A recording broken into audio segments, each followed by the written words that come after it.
Russia's role along the eastern flank, but the regional defense plans also have implications for Canada in the high north and the North Atlantic, a huge area of protection for Canada.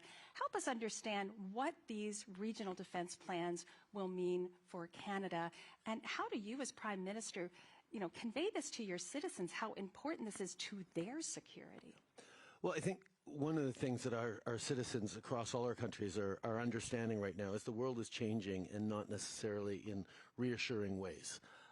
The aggressive posture, not just of Russia in its invasion of Ukraine, but the rise of authoritarian powers that are trying to push the limits of the rules-based order, challenge in every function that they can, try and make might right once again, means we have to be absolutely unequivocal in standing up for them and bringing our citizens along. There's no question that in Canada, like everywhere, inflation's a challenge, housing prices are a challenge, labor shortages are a challenge, the hangovers from the pandemic, worries about climate change. There's so many things going on that additioning to this geopolitical instability as something we also have to step up and spend on requires explaining, but not that much explaining. Canadians understand deeply how if Russia is successful in redrawing lines on a map in Ukraine, then everything else around the world becomes more dangerous and more destabilized. And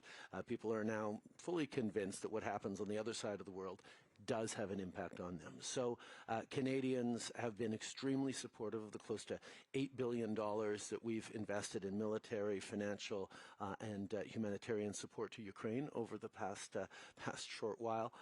And they're also very enthusiastic about what I was announcing with Christianis yesterday, which, as you say, is a doubling of the Canadian contingent in Latvia as we move towards brigade side, along with others, because holding and strengthening NATO's eastern flank against Russia is unbelievably important.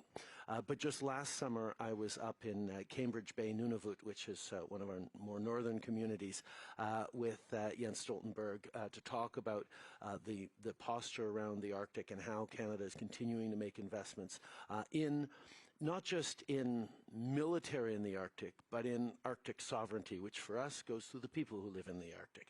Infrastructure, communities, economic opportunities, protection of the climate, presence, and active use of Canada's Arctic as part of how we're going to make sure that as, unfortunately, the Arctic becomes a more and more accessible theater of operations or of interference or of exploitation, Canada and other Nordic countries are very much connected. I say other Nordic countries because a couple of weeks ago I was in Iceland with the Nordic Council talking at great length about what we were going to do to continue to work together to protect our Arctic. But the world is changing. Canadians get that, and I think people throughout the alliance as citizens understand how we need to step up, as Rob was pointing out.